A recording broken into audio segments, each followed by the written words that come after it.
Bonjour, nous allons voir aujourd'hui les caractéristiques des ondes sonores. Donc une onde sonore peut être caractérisée par trois choses différentes: l'intensité, sa hauteur et son timbre. Donc son intensité, l'intensité sonore, nous l'avons déjà vu au cours de la séquence 1. Petit rappel. Donc à l'aide de la simulation suivante, nous allons revoir l'intensité sonore. Donc je fais une note complètement au hasard.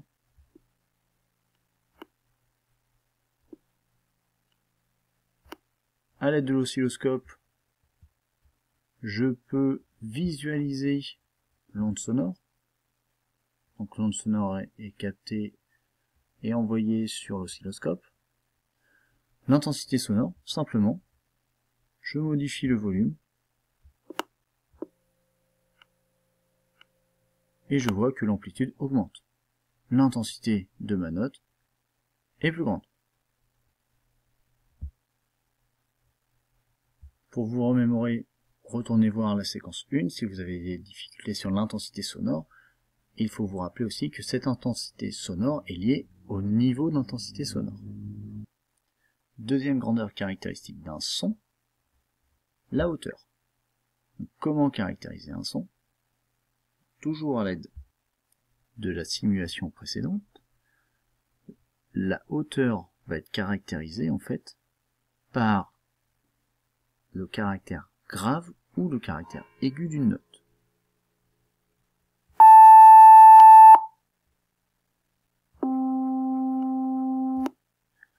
La dernière note est beaucoup plus grave que la précédente. Ce qui va être important, ça va être indiqué ici, ça va être la fréquence. Je reprends une note. J'ai une fréquence ici de 174,61 Hz qui correspond à un son beaucoup plus grave que le 784 Hz de cette note. La hauteur, plus un son va être aigu, plus sa fréquence sera élevée. Et inversement, plus le son sera grave et moins sa fréquence sera élevée. Donc il faudra retenir que plus la hauteur d'un son est grande, plus il est aigu. Et donc plus sa fréquence est élevée.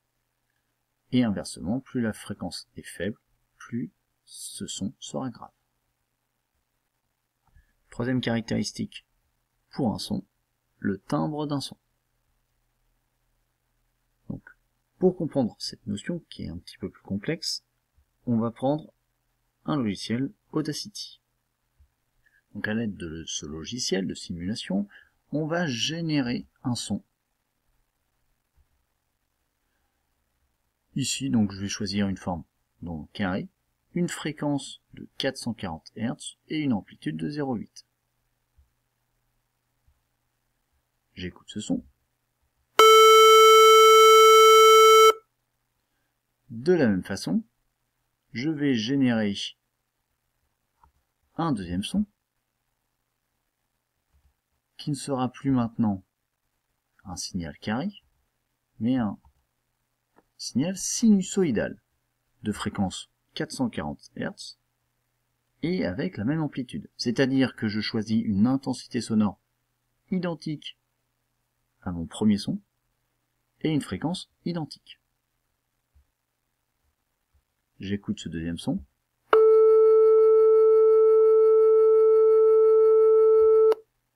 Et on s'aperçoit que ces deux sons sont très différents.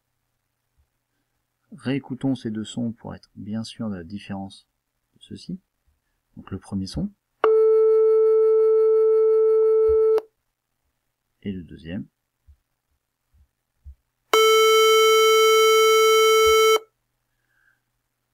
Nous avons pas l'impression d'avoir le même son, alors que l'intensité sonore est identique et la hauteur était identique. Nous avions la même fréquence. Donc on va pouvoir définir le timbre d'un son de la manière suivante. Donc le timbre d'un son permet de distinguer deux sons ayant la même intensité et la même hauteur. Le problème de cette définition, c'est qu'elle ne définit pas clairement ce qu'est le timbre. Qu'est-ce qui permet de distinguer ces deux sons? Qu'est-ce qui change entre le premier son et le deuxième son? Pour pouvoir répondre à cette question, on va en fait zoomer sur le signal de chaque son et regarder la différence entre ces deux sons-là. Voici les deux signaux des deux sons vus précédemment. Nous allons maintenant zoomer sur ces signaux. Donc, nous zoomons et on s'aperçoit de quoi? On s'aperçoit que les deux signaux sont différents. Ils ont certes la même fréquence,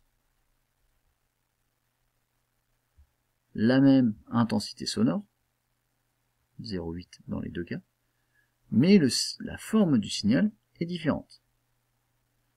Le timbre va dépendre de cette forme. Pour mieux comprendre la notion de timbre, on va d'abord définir ce qu'est un son pur et un son complexe. Donc, un son pur, c'est un son dont le signal est sinusoïdal et périodique. Un son complexe, c'est un son qui est périodique, mais qui n'est pas sinusoïdal. On verra après que ça va correspondre en fait, ce son complexe, à une somme de signaux sinusoïdaux. À l'aide de cette simulation, nous allons réaliser l'analyse spectrale des différents signaux vus précédemment. Le premier son que nous avons étudié était un son sinusoïdal. D'après la définition précédente, ce son est un son pur. Si nous réalisons le spectre en fréquence, qui est en bas ici, nous nous apercevons qu'il n'est composé que d'une seule barre. F1, qui signifie fréquence 1, correspond à la fréquence de notre signal.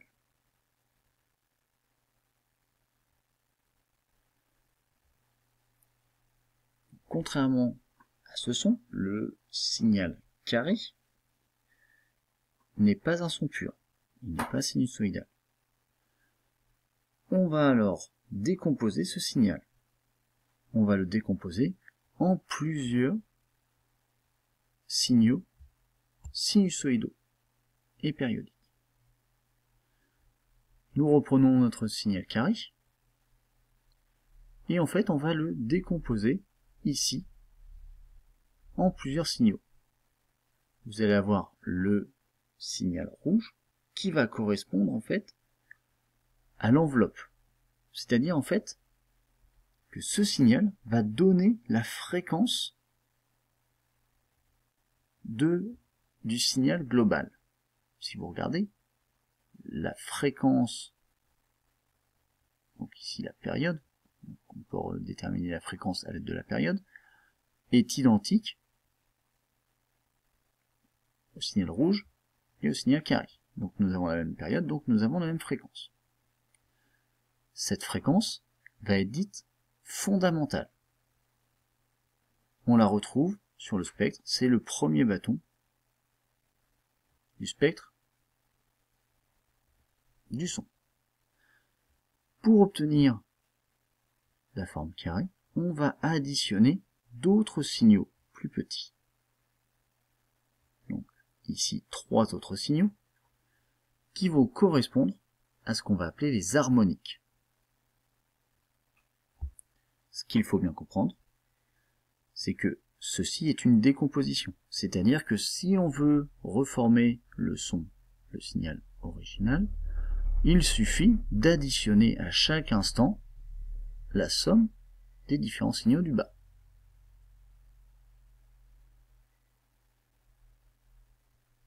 Autre remarque, les fréquences des harmoniques sont obligatoirement multiples de la fréquence de la fondamentale. Donc le spectre en fréquence, qui sera très utile pour étudier un son. Donc un son périodique de fréquence F1 peut être décomposé en une somme de sons purs. Il est composé du fondamental de fréquence F1 et des harmoniques qui auront des fréquences multiples. La fréquence du son ou la hauteur est donnée par la fréquence de la fondamentale. En effet, l'enveloppe correspond à la hauteur. Donc il va être très simple à l'aide du spectre en fréquence de savoir s'il s'agit d'un son pur ou complexe. Donc un son pur, il n'aura qu'une seule barre, alors qu'un son complexe sera composé obligatoirement de plusieurs barres. Et il sera aussi très simple de déterminer la hauteur de ce son, en regardant tout simplement la fréquence de la fondamentale. Dernière petite chose, le spectre en fréquence d'un son comporte des raies, les bâtons, correspondant à la fréquence du fondamental et des harmoniques. On peut en déduire l'importance relative de chaque harmonique dans ce son.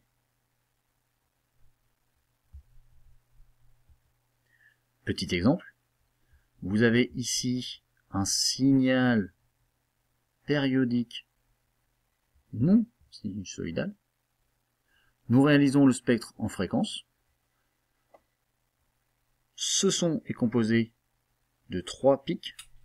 Vous avez forcément le premier pic qui correspond à la fondamentale, donc vous avez une fréquence de 100 Hz pour ce son, donc une hauteur de 100 Hz. Ce son est un son complexe, il est composé de 3 pics, une fondamentale et 2 harmoniques.